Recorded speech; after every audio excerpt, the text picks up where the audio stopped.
Shalom and welcome to Two Mitzvot Torah. The show is entitled "Can I Eat in My Non-Religious Relative's House?" This comes up all the time. Person's about tshuva, goes back to Chutz La'aretz, his family, where they grew up traditional, not so traditional, Masorati, not religious at all. Family doesn't keep kosher. Comes up here in Eretz Israel, you have relatives who are not religious, friends who are not religious, and there's a nice relationship, and they invite you over. So if they serve you, basically sitting in a package, give you a cup of water, fine. But they're giving you other stuff. So at first glance, you have a problem.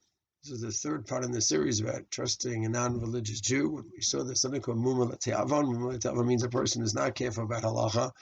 And there's certain times they can rely on him. Two times in Shulchan Aruch and Yoreh De'ah Siman Bet. One is Lo Shavik Hetav Achil Isser. He's not going to go ahead and leave something permissible and eat Dafka Isser unless he's a Mumachas, he's against.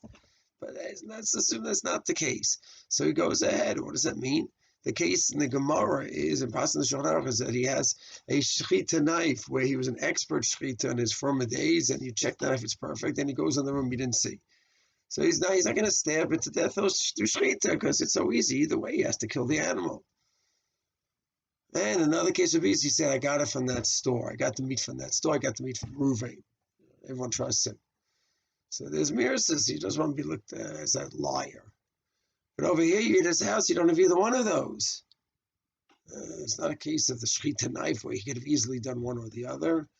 A man going shopping and looking for that and looking for that stuff, which he doesn't normally do. For your sake, he got it. We're not even talking about the pots and pans now. Let's just talk about everything being served cold. And if he goes says, well, you should just know I got all of this from that and that person. Okay, but how often is that going on? So the two leniencies we have in Siman Bet and the Yoreh De'ah, and at the end of Kuf Yutet and Yoreh De'ah, those don't apply here.